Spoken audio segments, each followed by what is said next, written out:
So ఇప్పుడు కేటీఆర్ కూడా కొత్తగా స్టార్ట్ చేసిండు. అన్ని దగ్గర పోయి పంచాయతీ ఎలక్షన్స్ కాబట్టి మీటింగ్లు పెడుతున్నాడు. నిన్న ఎల్లారెడ్డి కూడా ఎక్కడికో పోయి ఎప్పుడూ పలకరించని ఒక కల్వకుంట్ల తారక రామారావు నిన్న ఆశ్చర్యపోయినాం మేమైతే. ఒక దళిత ఎంపీటీసీని పోయి పరామర్శించిండట, కేసులు పెట్టిరని చెప్పి షాక్ అయిపోయినా. ఎందుకు పరామర్శించిండ్రా నాయన అంటే అంత డ్రామా ఎందుకు? ఇప్పుడు స్థానిక ఎన్నికలు వస్తున్నాయి. ఈ స్థానిక ఎన్నికలు అంతకుముందు ఎప్పుడన్నా పోయి వీళ్ళు మాట్లాడిన మొహాలేనా వీళ్ళు? అంతకుముందు ఎప్పుడన్నా వెళ్ళి మాట్లాడినరా? ఎవరన్నా ఒక ఓదార్చిండ్రా? దళితులకు బీఆర్ఎస్ హయాంలో న్యాయం జరిగిందా?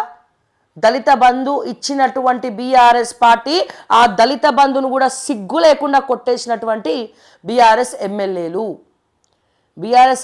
కొట్టేయలేదా దళిత బంధుని? ఇదే ఎల్లారెడ్డి కామారెడ్డి నియోజకవర్గం సమీపంలో ఒక హోటల్లో ఒక బీఆర్ఎస్ నాయకులు టార్చర్ పెడుతున్నారని చెప్పి తల్లి కొడుకులు సూసైడ్ చేసుకొని చచ్చిపోలే.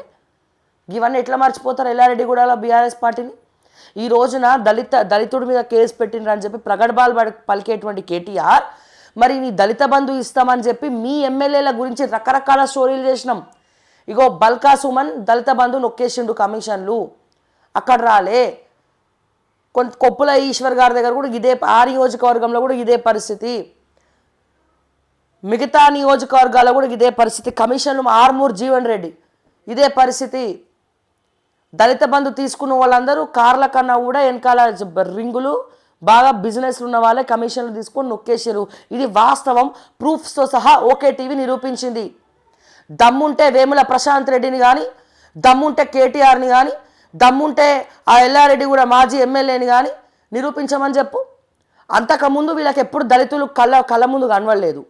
దళిత బంధు స్కామ్ జరుగుతుంటే కూడా వీళ్ళు ఎమ్మెల్యేలని క్వశ్చన్ చేయనటువంటి దిక్కుదోచని పరిస్థితిలో ఉన్నారు. మరి ఇప్పుడు ఏం ముఖం పెట్టుకొని పోయి మీటింగ్లు పెడుతున్నాడా? మళ్ళీ ఆత్మగౌరవం అని చెప్పి ప్రజలు ఎట్లా నమ్ముతారు? ఇదే ఒక బీసీ సామాజిక వర్గానికి సంబంధించినటువంటి వ్యక్తి దగ్గర కేటీఆర్ వాళ్ళ మామ కిడ్నీ పోయిందని చెప్పి కిడ్నీ ఇప్పిస్తామని చెప్పి 2 కోట్లు తీసుకుంటే నీ వల్ల, నీ కుటుంబం వల్ల కదా ఆ పేషెంట్ చచ్చిపోయా మొన్న. వాళ్ళకి రావాల్సిన డబ్బులు కూడా వాళ్ళకి ఇవ్వకుండా సిగ్గు లేకుండా తిప్పించుకుంటున్నారు కదా మీ ఇళ్ళ చుట్టూ. ఆ కర్మ వదిలిపెట్టదు.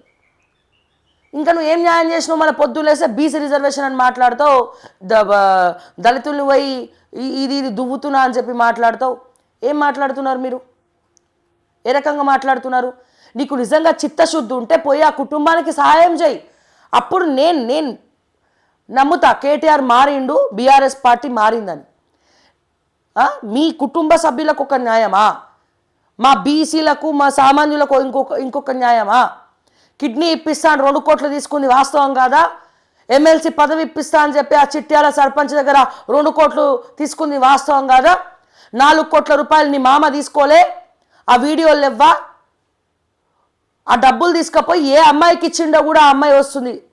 ఆ డబ్బులు తీసుకపోయి ఏ అమ్మాయికి ఇచ్చిండో కూడా ఆ అమ్మాయి వచ్చి మాట్లాడుతుంది. ఇప్పుడు ఏం చేసిండో ఆ డబ్బులు తీసుకపోయి, ఆ 2 కోట్లు తీసుకపోయి కిడ్నీ ఇచ్చిండా? మీ వల్ల కిడ్నీ లేక అతను డయాలసిస్కి అలవాటు పడి మొత్తం ఆర్గాన్స్ అని డ్యామేజ్ అయిపోయి బ్రెయిన్లో స్ట్రోక్ వచ్చి 3 సంవత్సరాలుగా వాళ్ళ కుటుంబానికి ఘోషపడుతున్నారు. ట్రీట్మెంట్కి డబ్బులు లేక ఏదో ఆరోగ్యశ్రీ అది ఇది పెట్టుకొని మేనేజ్ చేసుకుంటా, వాళ్ళ కాళ్ళు వీళ్ళ కాళ్ళు పట్టుకుంటా వాళ్ళు ఉన్న డబ్బులని మీ కాడనే పెట్టి పడుతుంది. ఎన్నో వేల కోట్లు ఉన్నటువంటి కేటీఆర్ నీ భార్యకు లేవా ఆస్తులు? తీయమంటారా? మొత్తం ఎన్నెన్ని ఆస్తులు ఉన్నాయో మీ భార్యల పేరు మీద, మీ భార్య పేరు మీద, రాజపాకాల పేరు మీద ఎన్నెన్ని ఆస్తులు ఉన్నాయో మొత్తం ఉంది చిట్టా. నీకు ఆస్తి కరువా? నీకు పైసలు కరువా? పీష్నా సంఘానికి ప్రధాన అధ్యక్షుడిలాగా వాళ్ళ ఆత్మఘోషకు ఎందుకు కారణమవుతావు?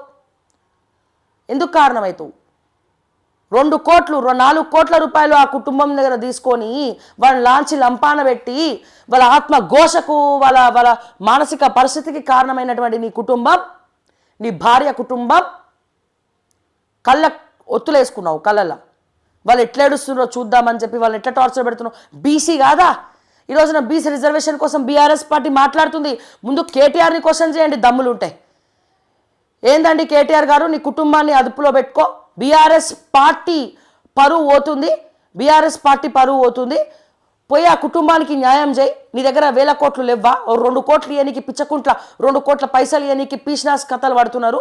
పైసలు వాడుకున్నప్పుడు లేదా పరిస్థితి అని చెప్పి ఏ ఒక్క కార్యకర్త ఎందుకు ఎందుకు ఎందుకు ప్రశ్నించాడు?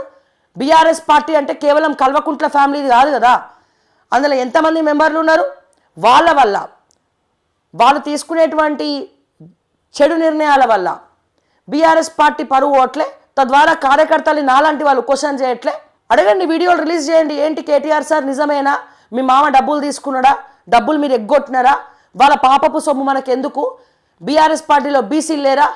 ఒక బీసీ కుటుంబానికి అన్యాయం జరుగుతుంటే ఎవడు మాట్లాడు? ఇప్పుడు పోయి ఆత్మగౌరవం సభ అని చెప్పి నిన్న అక్కడ ఎల్లారెడ్డిగూడలో పెట్టుకున్నారు. ఏదేదో డైలాగులు మాట్లాడారు, కేల్కతం దుకాణం బంద్.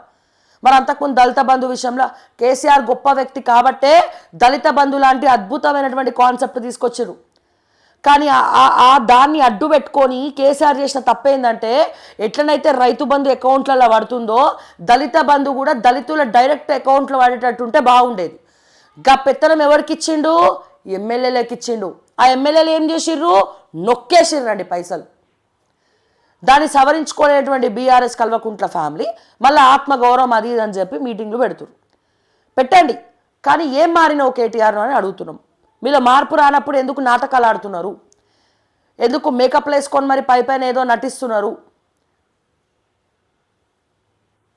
మీరు ఆ కుటుంబానికి న్యాయం చేసేంత వరకు మేము దీన్ని వదిలిపెట్టాం.